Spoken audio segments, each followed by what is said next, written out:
Эй, оператор, наше время пришло, давай вперед, погнали. Готовим, значит, к ледниковому периоду наши пластиковые окна. То есть оконный проем у нас есть, и у каждого второго есть пластиковые окна. А значит, это видео будет полезно всем. Я поделюсь своими рекомендациями, покажу, как все сделать грамотно. Вы смотрите внимательно.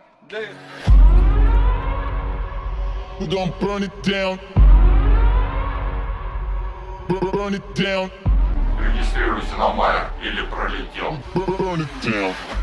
Для этого мне понадобится убрать первым делом все с окна, чтобы не мешало. У меня тут понаставили цветочков, любители природы.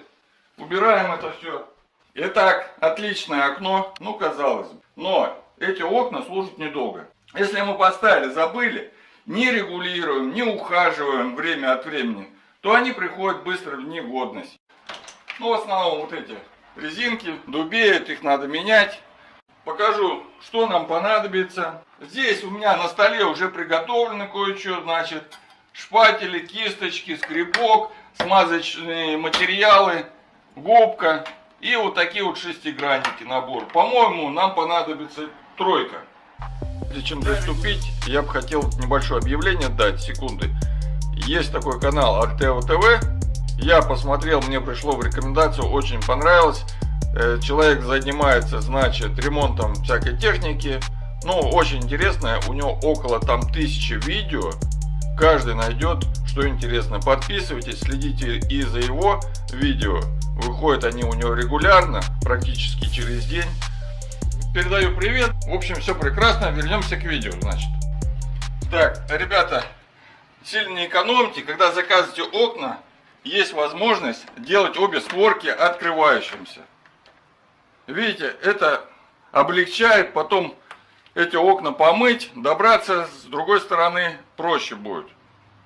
Итак, внимание, прежде всего открываем и смотрим, что у нас в проеме. Ну, в проеме довольно-таки чисто, но я скажу, что не помешает.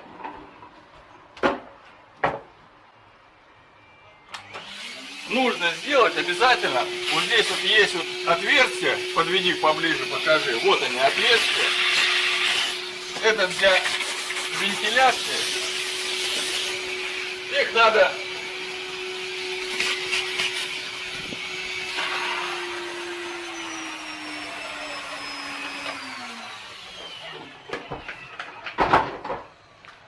в общем, надо посмотреть, чтобы сюда ничего не попало, ни листва, ничего. Если что, это все выдуть и прочистить. Вентиляционное отверстие, значит. Они сделаны не зря. Так, следующий этап. Берем, значит, моющее средство, без разницы, каким вы пользуетесь. Лучше взять такой скребок, они продаются в любых магазинах. Это удобно. И наносим на стекло. Надо помыть окно. Вот тут хорошенько моем. В день, я говорю, я успеваю все окна сделать. Много времени на это не уйдет. Потом берем скребок и вот такими движениями.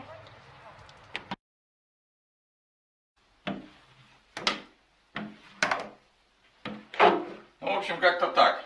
Все. Дальше нам надо взять вот такую вот губку. Помыть везде. Где только можно.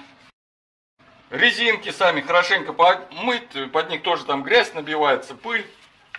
Если мы год не прикасались к окнам, то сейчас самое время все это дело отмыть. И сверху, и сбоку, и снизу. Везде. Вот сам пластик везде моем. День должен быть такой теплый. Но желательно пасмурный, не солнечный. Тогда окна, когда сохнут, они не получается, меньше разводов получается. В такую пасмурную погоду, теплую. Ну это понятно. Так. Здесь тоже все убираем. Вот так вот.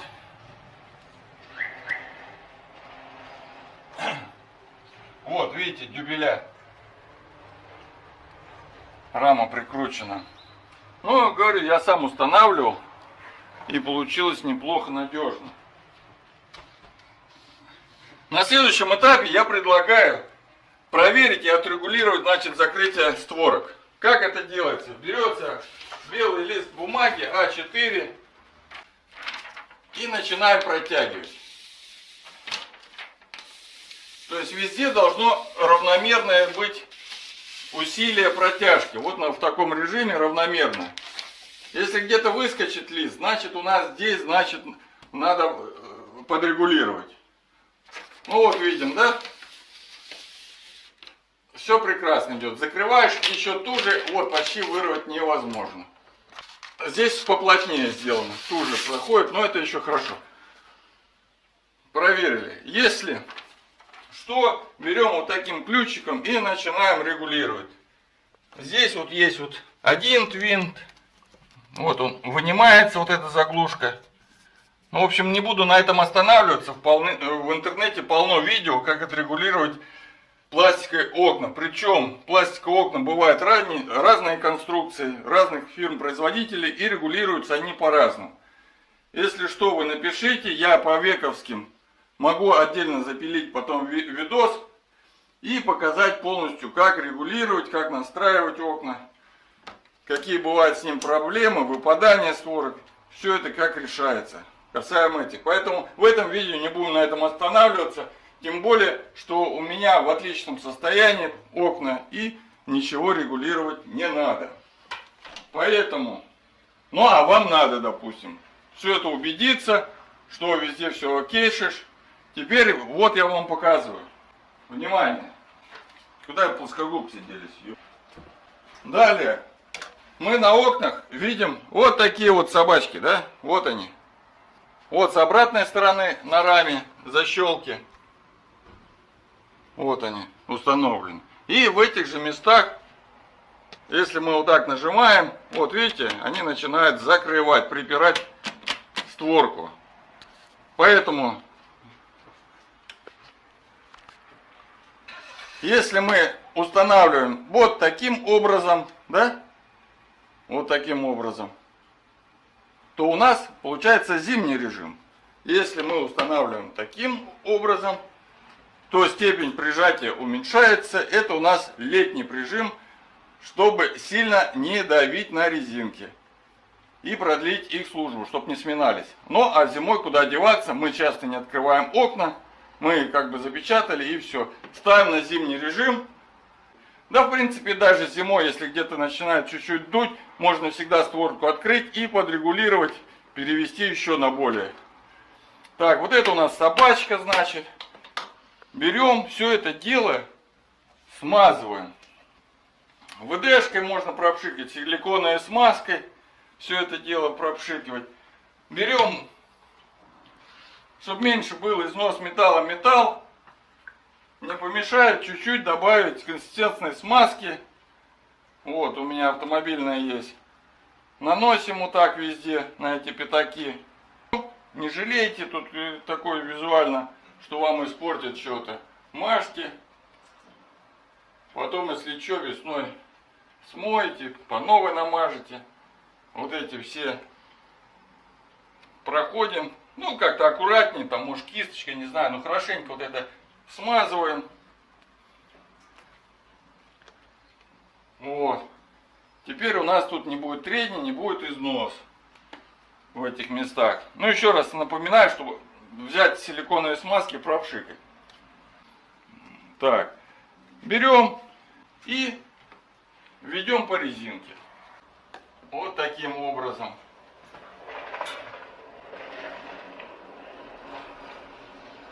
Еще наносим на руку и хорошенько промазываем. Прям, чтобы жирненько было, чтобы чувствовалось. В автомобиле я тоже каждый сезон уплотнительной резинки такой же смазкой смазываю. Она сильно даже на морозе не замерзает. Закрывает поры. В резину не попадает влага. тем самым не разрушая структуру резины.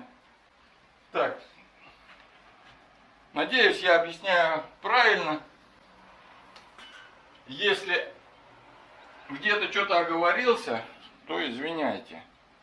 Ну, так вот получается вот так. Мы смазали полностью и на раме резинки, и на створке резинки. Помазали. Помазали все, значит, шарнирные вещи. Проходим, везде смазочку накладываем. Сверху там ножницы, тоже их пропшикиваем. Берем вододисперсионную краску.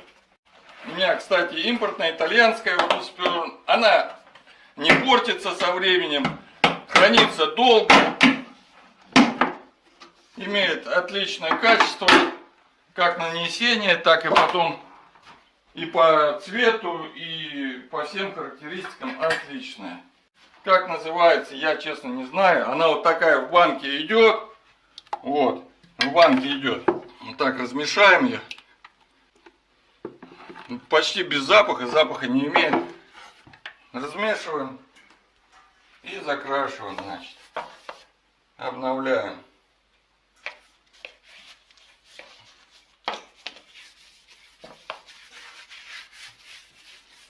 Видите, окна не гуляют.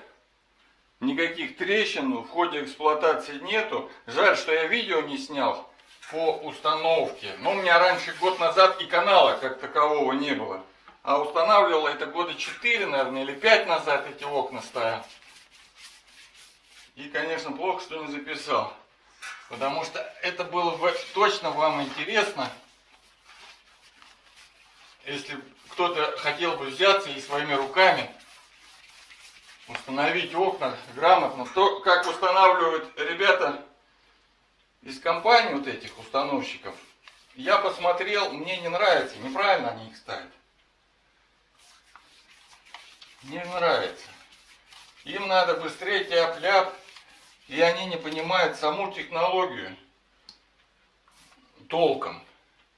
Но это не всех касается, но, по крайней мере, я говорю о тех, которые мне попадались, и я видел результаты их работы после этого.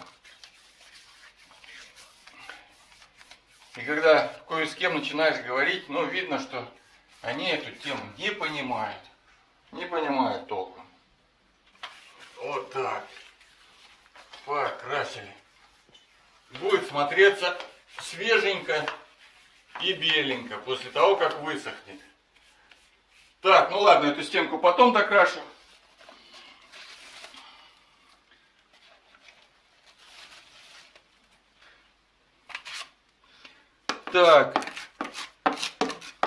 Так, где у нас тут облупилось в ходе эксплуатации? Замазываем.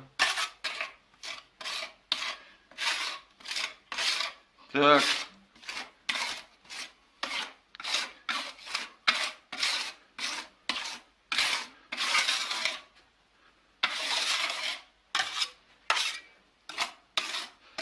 Ну, это черновая, потом можно и чистовую. В общем, кому как надо, тот так себе тут и намажет аккуратненько. Вот. По идее, тут можно пройти финишной шпаклевкой потом.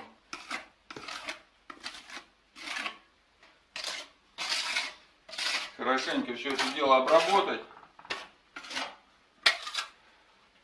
Вот так все это дело выглядит. Тут мы покрасили, тут отрегулировали. Здесь вы уже поставили мне лайк, надеюсь. И до новых встреч, друзья.